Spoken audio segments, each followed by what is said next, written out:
thank those of you who are coming in for joining us tonight. And we are back with part 2 of Love Stories Matter. And we're talking tonight, we're completing our story of how we met and how God put us together in relationship. Now, on part 1, we ended with telling you about our Saturday and our Sunday, and that we would be getting ready to travel back to Tallahassee. And I want to rewind just a little bit and share 2 things that happened that summer before, one thing that happened that summer, and then something else that happened that was kind of comical with Robert and I as we fellowshipped and met with collegiates. So,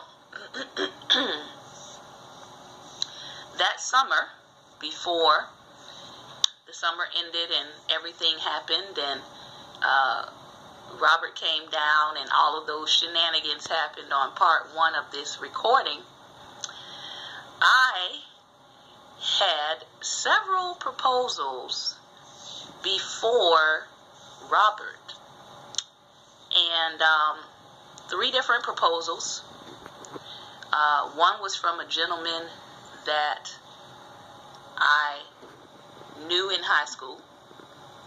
One was from a gentleman that was like a former relationship I was involved in, and the other was a gentleman who lived in Tallahassee. And at each one of those times, I had to say no. One was for obvious reasons, because the guy was a basket case. He actually tried to propose to me in the middle of a street and almost got me hit by a car. So clearly that wasn't going to work out. The other gentleman, he was a believer, but he was kind of on the edge and carnal. And my life had gone into the path of serving God in ministry. And so I knew that was going to be problematic, to say the least. And then the other gentleman, I actually thought that, hey, this could be it, you know. And we had plans, and we were going to meet his parents, and he was going to pop the question then in front of his parents. Well, as I was contemplating that, God said, no, he is not the one, and you have to tell him no. Even though my flesh wanted to say yes. And I will tell you, I bucked against it. I was like, God, why I gotta say no? You know, he's a Christian. He's a good guy. You know, he knows that I preach. You know, we talked about it. He said he would have no problem with me preaching. And God said to me, hello, Kay Brunson. And so I'm just backtracking a little bit to before that summer. You can swipe and invite your followers. I'm backtracking to before Robert came down that summer. I was contemplating 3 different marriage proposals, to which all 3 of them I said no. And the last proposal, I really did want to take it, and God said no. He was a nice guy. He was a Christian. He knew that I was a campus preacher. We were actually going to 2 different universities. He was at UCLA Berkeley, and I was at Florida State. So he was West Coast, I was East Coast. But we were going to, you know, make it work. We're going to meet his parents. He wanted to propose in front of his parents. And God said no.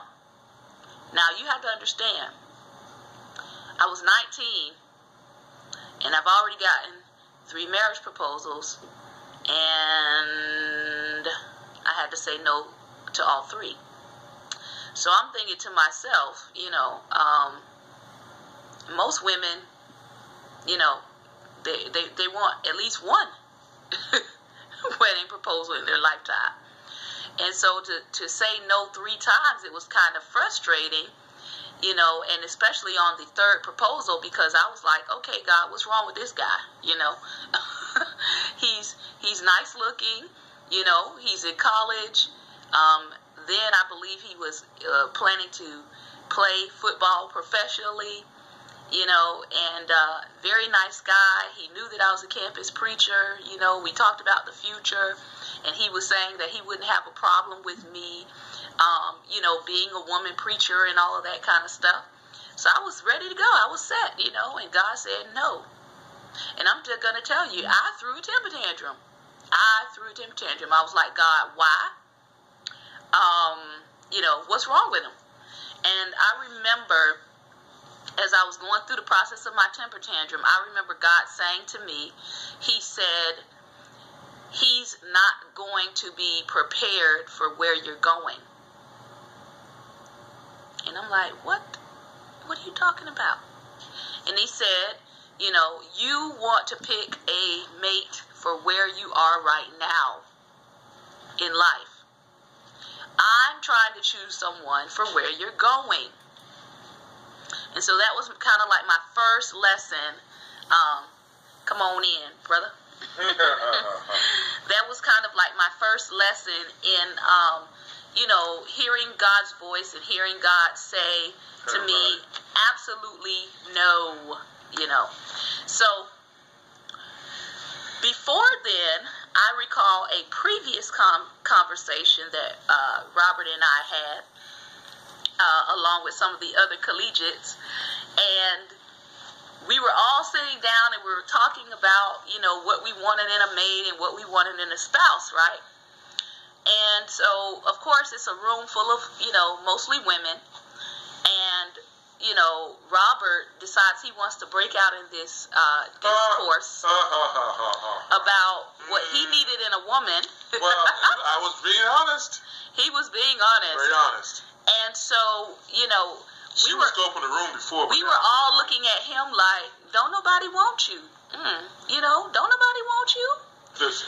And so he decided to tell us this wonderful phrase that we have she never... She just won't let this thing go away. It's been almost 18, 20 years. That's because it's funny. She won't let it go. Let it go. That's because it's funny.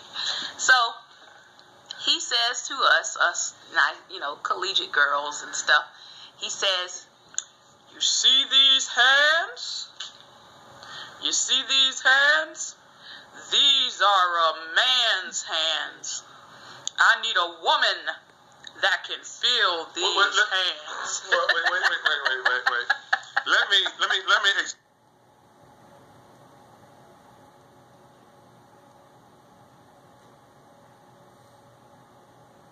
about. At that time, they all were 100 pounds. Still. Okay? I was like 230 pounds at that time. And they were still little sticklings. And I'm like, catchy sticklings can do nothing for me. Okay, I needed someone that had a little meat on their bones. And see what God has done. God has answered the prayer for these hands. Bless the Lord. You see that? That's a big hand. I can't have a little tiny somebody like that, and that's my hand still half empty. Terrible. No way. Just terrible. So, anyway, we speed back up, and we have met grandmother. Grandmother has, asked him, won't you be my son-in-law?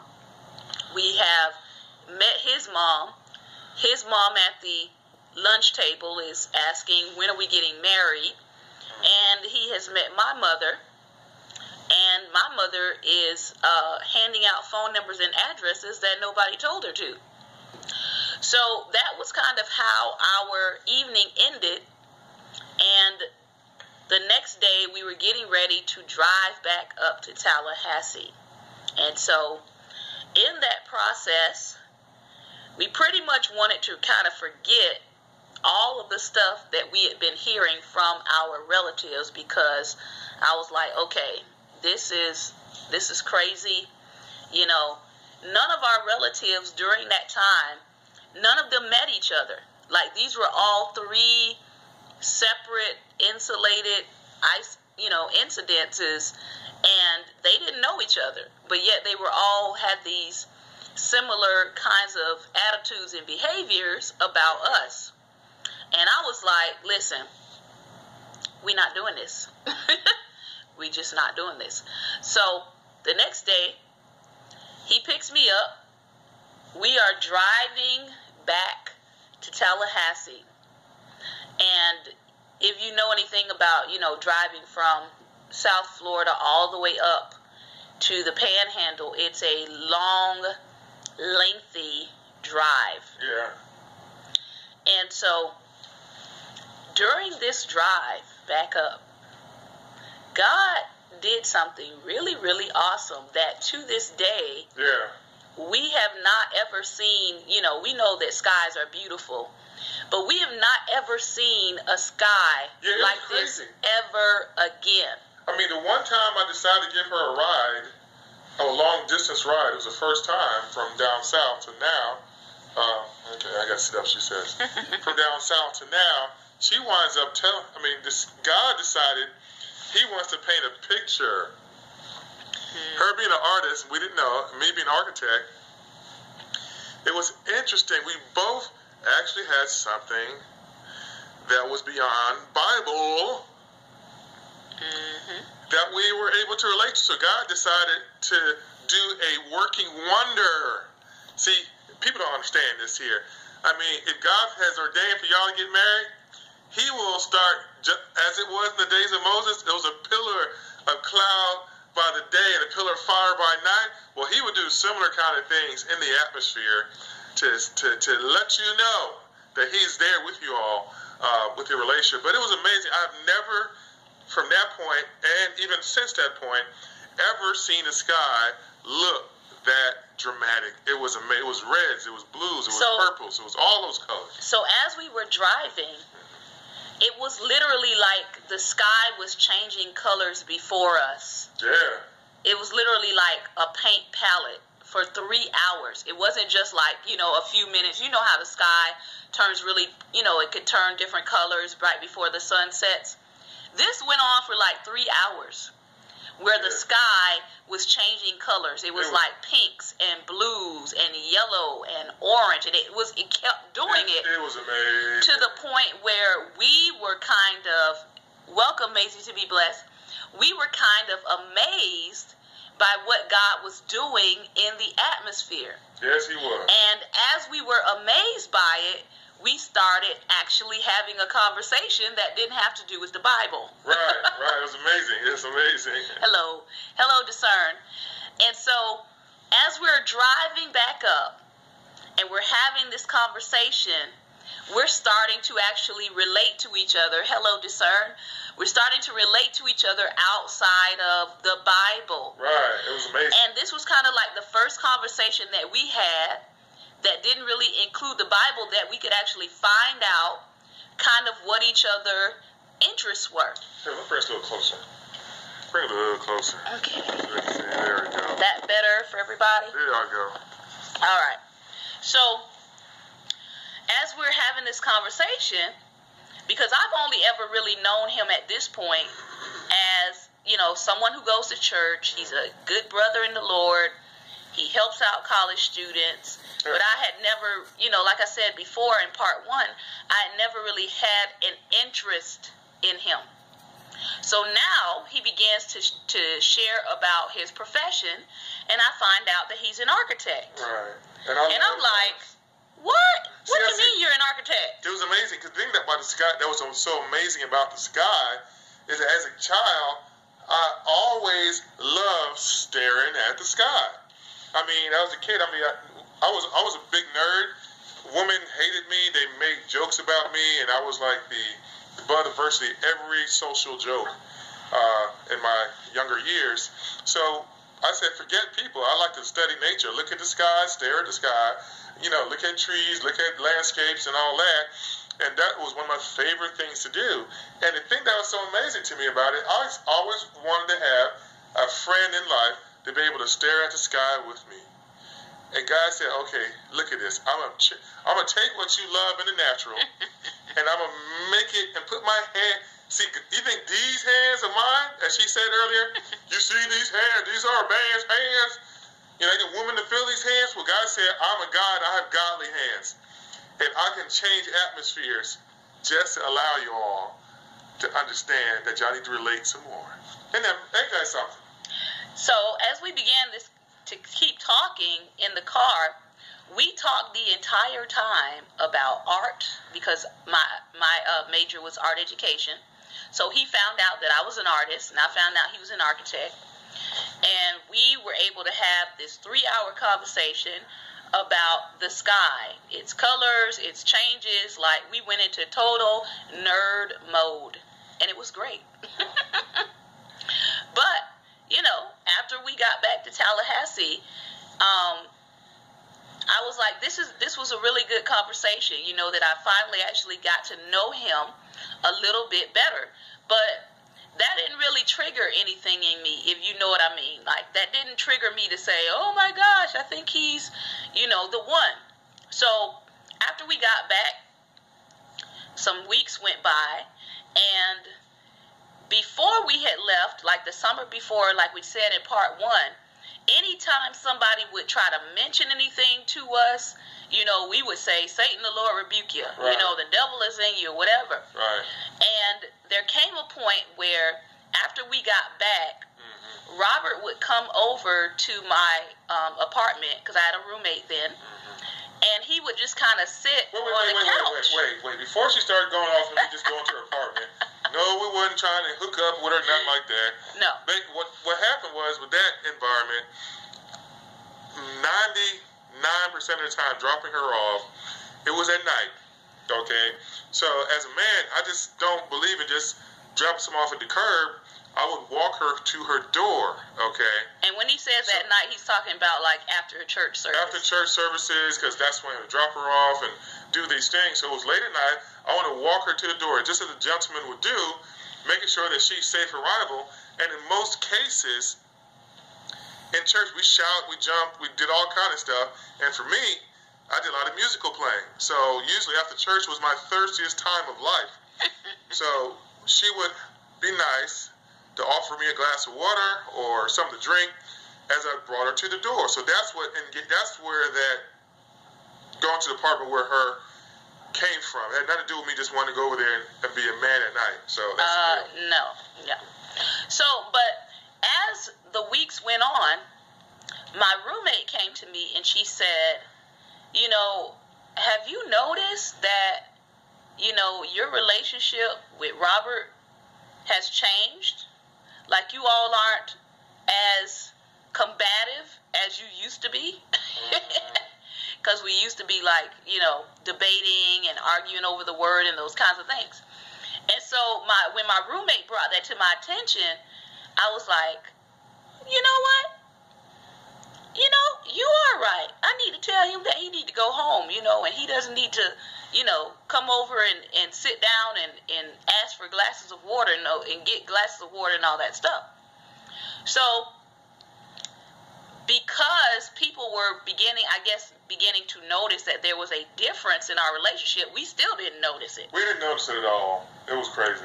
So here we are. We get into September. Welcome, Fry 24. Here we are. We get into, because this is August now, so we get into September, and we're going to church, and we go to this church service. Wait. Yeah, you see, this is the funny part of church service. Hello, how y'all doing? All the time. I mean, we had church services usually like it was Sunday morning, it was Sunday night. You know how Church God in Christ was back then. Sunday morning, Sunday night, we had Tuesday night, and then we had a Friday night service, okay? So those are regular staples, all right? But this service was a Saturday, I think it was. And I was happy to go somewhere and go to a service where she didn't have to bother, but every time I wanted to go to service, she wanted to make sure she was going too. So I'm like, can't you just... I was a college student. I didn't have a car.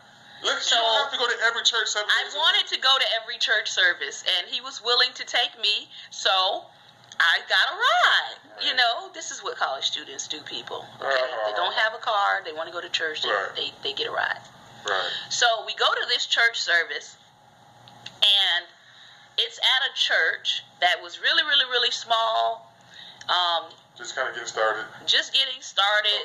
Maybe like one of those like a storefront, very long. Those storefront churches. Very rectangular, I guess that's the way to say that, in size. And so the aisle was really, really narrow, and you've got these two little rows. And there was a preacher there. I think his name was Sharman. I can't remember his last name. It was Martin. But his last name was Sharman. No, that was Martin. I don't remember his last name. He let Morris Day. Well, he was preaching. So it was like, we were kind of like it was a guest church service thing. And he was preaching, this message from Hebrews 6 and 10. Yeah. Which says, God is not unrighteous to forget your labor of love, and that you give and minister to the saints, and that you continually minister. So we had a good time in this service. Everything went well. It was really powerful. Very powerful service. Get back. He drops me back off at my apartment with my roommate, and he comes in, and we sit down on a couch, and the couch is like really, really long. So he's on one end, and I'm on the other end of the couch. Wait, no space between. No big space between. I mean, there was no touching. We had friends that we hadn't seen there. They were at my apartment, but they were visiting my roommate, and we hadn't seen them all summer because, of course, this is collegiate stuff. You know, everybody's getting back from their breaks, and you're just kind of catching up with people. So we're sitting on this couch, and our friends are sitting across from us on the other set of couches, and they started asking us, they asked us kind of separately, but it was a general question. And they were like, how was your summer? What did you guys do for the summer? And all of a sudden, we began to talk at the same time. Yeah, it was crazy. And we were saying, like, both of us were talking at the same time because we were so excited, but we were only talking about things that we had done, that weekend that he came down to Florida. But we sounded friends. We did this, we did that. It wasn't like she said, I did this, and everything started with a we. It's like, she's like, where's the we come from? I'm like, we're not French, It's funny, but it was weird because in the expression of all the we's, it turns out that I wound up feel like I was having food poisoning. Pause. So, as we were talking, pause me. As we were talking, we're going at it like, yeah, we did this and we did that and we did this with his mother and I kid you not, right in the middle of me talking, it was literally like I heard God say, and that's your husband. No. She's trying to jump ahead. Listen. No, let me. I paused what I was saying. Hold on, Shante. Hold on. No, let me paused. Hold on. I gotta say this I paused what I was saying, and I looked at Robert. He doesn't remember this, but I looked at you, and I said, and I kept acting like I didn't even hear it. I don't remember that at all. But what I do remember very, very, very diligently was that I felt very, very ill. Like rapidly ill, just like within 10 seconds, I felt from the saying the wheeze. My knees started shaking, my stomach started rumbling, I started getting sweaty for some reason. I don't know what was going on, so I thought they were trying to poison me or something. So really? I go to the restroom. Really? You know these are. You see these stories of crazy ladies and stuff. I go to the restroom to figure out what is happening, whether there's going to be some kind of terrible experience in there, just to be safe, to be in the restroom. And next thing you know, I'm in there, and the Holy Spirit, the Lord God himself says, he looked me over his shoulder and said, she the one. I'm like, what do you mean she the one? She the one of what? She the one preacher? Or she don't, what are you talking about? And the Lord was saying, that's your wife. I'm like, Lord, that can't possibly, because I am like in zero interest in her. So there's no way that can possibly be my wife. It was crazy because, I was supposed to preach 2 weeks after that. That was September 1st. My initial sermon was going to be September 14th. And I just felt like it was the devil trying to get me off track.